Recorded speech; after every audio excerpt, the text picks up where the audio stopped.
Bismillahirrahmanirrahim. Assalamualaikum warahmatullahi wabarakatuh. Keutamaan Zaid bin Harithah radhiyallahu anhu. Diriwayatkan dari Ibnu Umar radhiyallahu anhu, dia berkata, kami tidak pernah memanggil Zaid bin Harithah melainkan dengan panggilan Zaid bin Muhammad. Sehingga turunlah ayat Al-Quran yang artinya, panggillah mereka anak-anak angkat itu dengan memakai nama bapak-bapak mereka. Itulah yang lebih adil di sisi Allah. Quran Surat Al-Ahzab ayat 5. Keutamaan Zaid bin Harithah dan Usamah bin Zaid radhiyallahu anhu.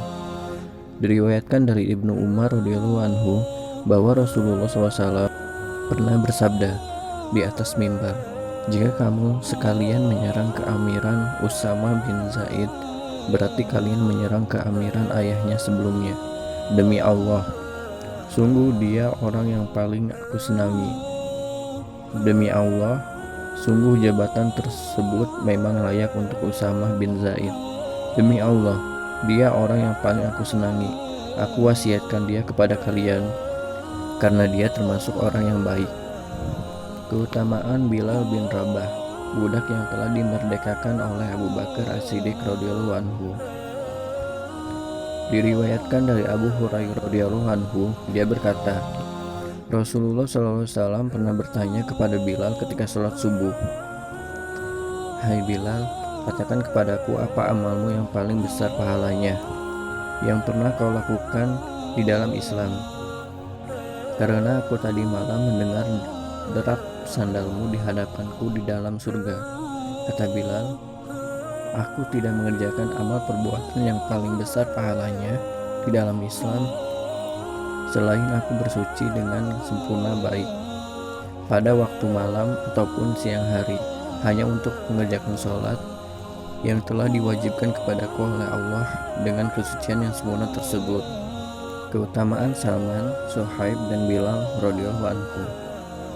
Diriwayatkan dari A'id bin Amr radhiyallahu anhu bahwa Abu Sufyan mendatangi Salman, Suhaib, dan Bilal dalam sekelompok orang. Lalu mereka mengatakan, demi Allah, pedang Allah tidak sampai menebas leher musuh Allah. Kata A'id. Lalu Abu Bakar radhiyallahu anhu menegur, mengapa kalian berkata seperti itu kepada seorang tokoh dan pemimpin Quraisy? Abu Bakar datang kepada Nabi SAW untuk melaporkan hal itu. Kemudian Nabi SAW bersabda, hai Abu Bakar, mungkin kau telah membuat mereka marah. Jika kamu membuat mereka marah, berarti kamu membuat Tuhanmu marah. Lalu Abu Bakar mendatangi mereka kemudian bertanya, hai saudara-saudaraku, apakah aku telah membuat kalian marah? Mereka menjawab, tidak. Semoga Allah mengampunimu, hai saudaraku Abu Bakar. Keutamaan Anas bin Malik radhiyallahu anhu. Diriwayatkan dari Anas radhiyallahu anhu, dia berkata, ibuku bersamaku datang kepada Rasulullah SAW.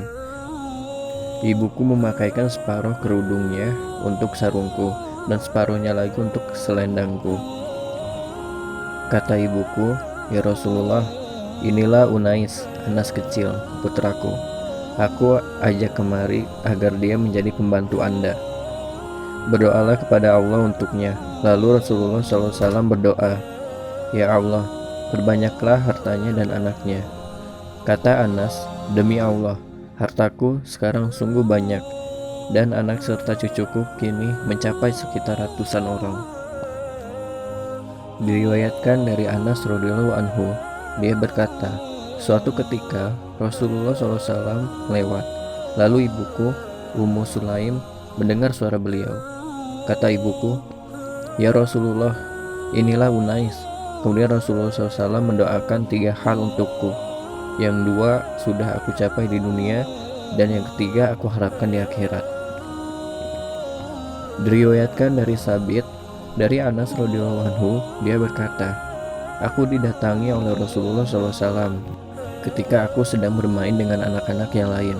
Beliau mengucapkan salam kepada kami, lalu menyuruhku untuk suatu keperluan, sehingga aku terlambat pulang ke ibuku. Setelah aku pulang, ibuku bertanya, mengapa kamu pulang terlambat? Aku menjawab, Aku tadi disuruh oleh Rasulullah SAW untuk suatu keperluan. Ibuku bertanya, keperluan apa? Aku menjawab, rahasia.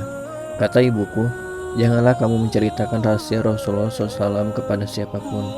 Kata Anas, demi Allah, kalau aku mau menceritakannya kepada seseorang, maka pasti aku menceritakannya pula kepadamu, hai Sabit. Wallahu a'lam bishawab. Assalamualaikum warahmatullahi wabarakatuh.